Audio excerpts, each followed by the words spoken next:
Hi, this is Mark from allaboutthehouse.com and spring maintenance. I've got here a ton, 2,000 pounds of 3/8 inch crushed stone in barn red, and what I'm doing today essentially is refortifying a landscape border. So this is the perimeter around my deck, and as you can see, it's still alright, but it's kind of ratty looking.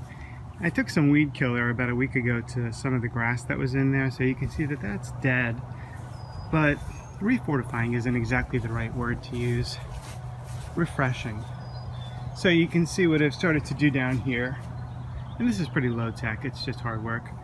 But I've started recutting a nice edge around the cypress here, and I'll continue doing that around the entire perimeter of the deck.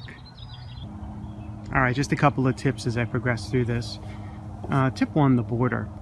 Spend as much time as you need to make that border look just beautiful, because in the end, your stone's going to be in place, you're going to go through all this heavy labor, but in the end, your eye's going to be drawn to that perimeter border. So don't skimp on that time-wise. Slow and easy. Have the right tools. I mean, I'm using a square straight shovel, as you can see, and for maneuvering, finessing the stone into place, I've got this heavy-duty rake and work gloves. I mean, when I start loading the stone into the wheelbarrow, it's a pretty heavy load. It's much heavier than doing something like mulch around the pool landscape, which I'll have to do next week, probably 5 yards there. So here again, I've got 1 ton, 2,000 pounds of this 3/8 inch stone, but work gloves, you'll mess up your hands otherwise.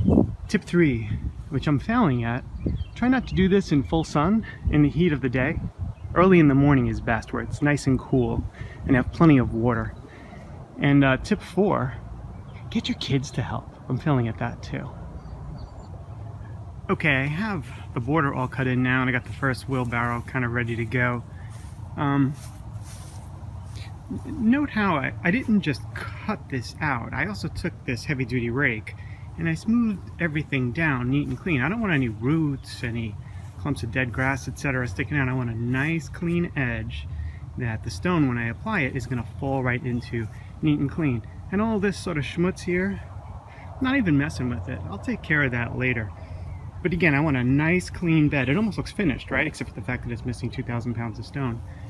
I want a nice clean bed to receive that stone. Alright, let me see if I can show something here. Again, with that bed so clean, with that edge cut so neat, if I take a shovelful, and this is part of the reason I really like working with this, the fine stone of this stone, and I toss it, you see how it started rolling right toward the edge on its own? I'm basically just going to fill in this whole perimeter that way. And I'm going to use the grading that I imposed there, the slope, and that tight edge, to let gravity do a lot of the work for me. It's kind of cool.